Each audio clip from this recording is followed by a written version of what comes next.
तो हेलो बच्चों, कैसे हो आप सब। Welcome again our YouTube channel Cam World. कैसी गई आपकी दिवाली? सबसे पहले कमेंट सेक्शन में करके बताइएगा।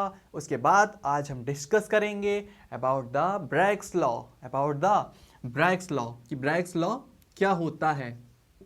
ब्रैग्स लॉ, तो जो ब्रैग्स लॉ दिया गया था, ये दिया गया था सॉलिड क्रिस्टल्स के लिए जिनमें एक अच्छी सी व्यवस्था होती है, एक एक्यूरेट उसमें व्यवस्था होती है। तो देखेंगे कि जैसे हमारे पास, आपको पता होगा रिफ्लेक्शन ऑफ लाइट, जब आपने रिफ्लेक्शन ऑफ लाइट पढ़ा था तो उसका एक रूल था।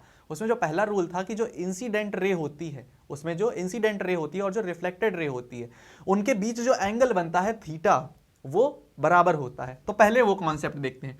मान लीजिए ये आपके पास कोई एक सॉलिड क्रिस्टल की लेयर है, इस पे एक रे आकर इस तरह से इंसिडेंट हुई और ये रिफ्लेक्ट हो गई। ये हमने एक्स रे ली है। क्या ली है? एक्स रे ली है। तो इस पे इंसिडेंट एंगल थीटा और रिफ्लेक्टेड एंगल भी थीटा, दोनों क्या होंगे? बराबर होंगे। ब्रैग्स लॉ ने पहली ये बात बताई गई, ब्रैग्स लॉ में पहले ये बात बताई गई। दूसरी, हमने इसमें दो लेयर्स ली। कितनी? हमने इसमें दो लेयर्स ली। अब क्या किया, एक और हमने इस पे एक्सरे इंसिडेंट की, एक हमने और एक्सरे जिसकी एनर्जी इससे ज्यादा है, जिससे इसकी एनर्जी क्या है? ज्यादा है। इस तरह से हमने एक और एक्सरे ले ली। ठीक, और ये दोनों क्या है? एक्सरे हैं। क्या है? एक्सरे हैं। अब क्या होगा? इन पे होगा कंस्ट्रक्टिव इंटरफियरेंस। क्या होगा? कंस्ट्रक्टिव इंटरफियरेंस मींस जो दो अलग अलग रेज आ रही हैं, इंसिडेंट हो रही हैं, रिफ्लेक्शन के बाद इनका एम्पलीट्यूड एक हो जाएगा। यानी रिफ्लेक्शन के बाद कुछ ये इस तरह से रिफ्लेक्ट हो जाएंगी, एक हो जाएंगी ये दोनों। ठीक है, इसको बोलते हैं कंस्ट्रक्टिव इंटरफियरेंस। अब इनके एम्पलीट्यूड आगे जाके सेम हो जाएंगे।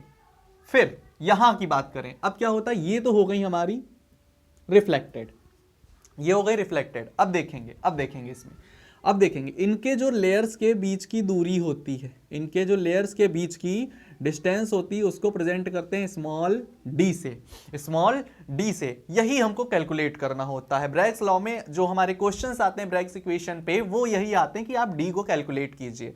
अब क्या होता है, इनमें हमने इक्वल वेवलेंथ की रेज डाली है, एक्स रेज डाली है, जिनकी एनर्जी में भी डिफरेंट हो सकती है। क्योंकि इनकी जो अलग अलग है, एक फर्स्ट लेयर से रिफ्लेक्ट हो गई, एक सेकेंड लेयर से रिफ्लेक्ट हो गई। सही है।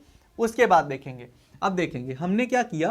अब हम देखेंगे कि जो फर्स्ट रे हमारी थी, जो पहली लेयर से गई हुई थी, वो रिफ्लेक्ट हुई, और जब दूसरी हुई तो उसने पहली रे से ज्यादा डिस्टेंस ट्रेवल की। कितनी डिस्टेंस ट्रेवल की देखते हैं। तो इस रे को हम पीछे ले आए इस तरह से, और इस रे को भी हम पीछे ले आए इस तरह से। तो हमको यह कैलकुलेट हो जाएगा कि सेकेंड रे फर्स्ट रे से कितना एक्स्ट्रा चली है। देखेंगे तो ये देखिए, यहां पर हम कुछ पॉइंट्स डिनोट कर लेते हैं, like A, B, C and D.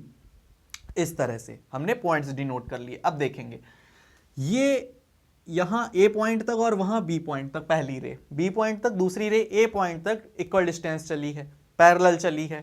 उधर बी से आगे और सी से आगे भी वो इक्वल डिस्टेंस चली हैं, बराबर पैरेलल चली हैं। लेकिन ए से डी, डी से सी में क्या, ये डिस्टेंस जो है ये एक्स्ट्रा ट्रेवल की गई है, ये डिस्टेंस एक्स्ट्रा ट्रेवल की गई है। तो हमने एक यहां पर ये लाइन एक लिख ली, और इसकी वैल्यू कितनी होगी? डी होगी। इसकी वैल्यू कितनी होगी? डी होगी। तो आइए देखते हैं, ए और डी, जो ए डी है वो डीसी के बराबर होगा।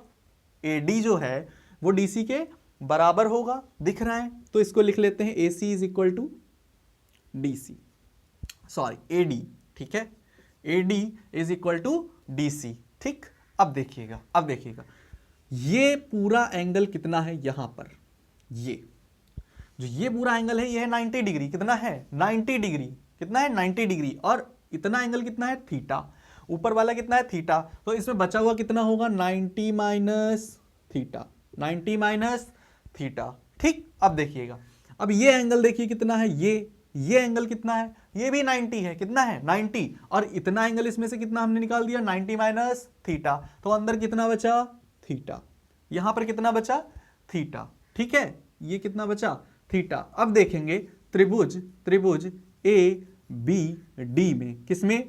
त्रिभुज ए बी डी में। अब इसमें हम लगाएंगे टेक्नोमेट्री। क्या लगाएंगे? टेक्नोमेट्री। तो देखिए, हम त्रिभुज यहां पर निकाल लेते हैं, ए बी इस तरह से, और ये क्या है, डी, ए बी डी, और ये यहां पर थीटा, और ये है क्या, समकोण है बेटा, क्या है, समकोण है। तो अब इसमें हम लगाते हैं साइन, साइन थीटा। तो साइन के लिए आप जानते हो लाल बटे कक्का, LAL KKA, मैथ में पढ़ा होगा लाल बटे कक्का।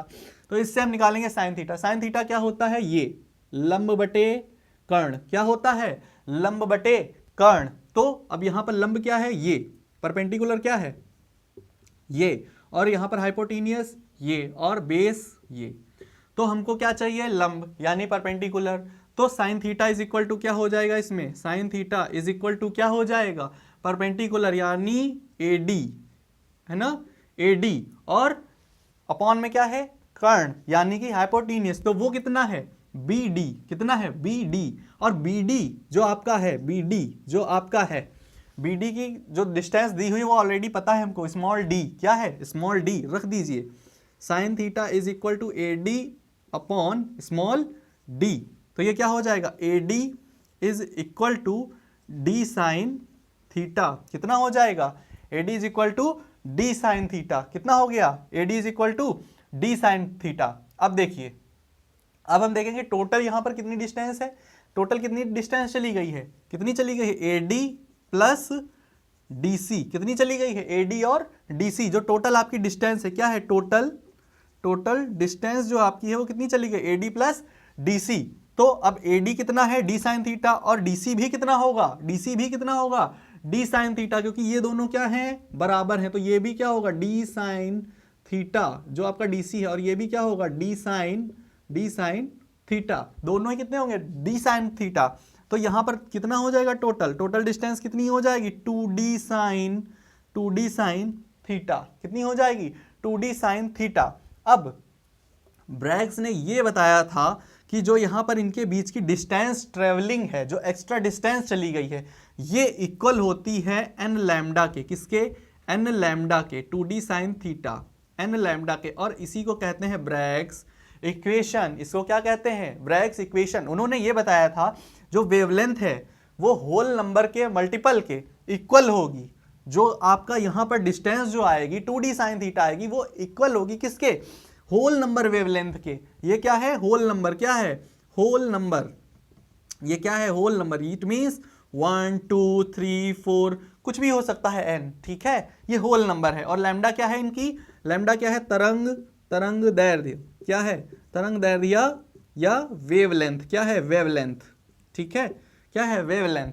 तो उन्होंने ये बताया था, इससे इसकी हेल्प से आप क्या निकाल सकते हो, D निकाल सकते हो, यानी उन दो लेयर्स के बीच की डिस्टेंस कितनी है आप कैलकुलेट कर सकते हो, अगर आपको उसकी वेवलेंथ पता हो तो, या अगर आपको हमने एंगल बता दिया, डिस्टेंस बता दी, तो आप ये बता सकते हो कितनी वेवलेंथ से वो रेज आ रही, तो आप वेवलेंथ भी कैलकुलेट कर सकते हो और D भी कैलकुलेट कर सकते हो। तो ये आपकी होती है ब्रैग्स इक्वेशन। क्या होती है, ये क्या होती है, ब्रैग्स इक्वेशन, ये होती है ब्रैग्स इक्वेशन। तो ब्रैग्स लॉ में क्या बताया गया कि जो इंसिडेंट एंगल है वो रिफ्लेक्टेड एंगल के इक्वल होगा, और जो उनके बीच की डिस्टेंस होगी, जो लेयर्स के बीच की डिस्टेंस होगी, जो आपका सॉलिड क्रिस्टल है उनके लेयर्स के बीच की जो डिस्टेंस होगी वो बराबर होगी किसके, होल नंबर ऑफ वेवलेंथ के। किसके बराबर होगी, होल नंबर ऑफ वेवलेंथ के। तो यही आपके ब्रैग्स लॉ में बताया गया है। ठीक है, आज के लिए इतना ही रखते हैं। Thank you.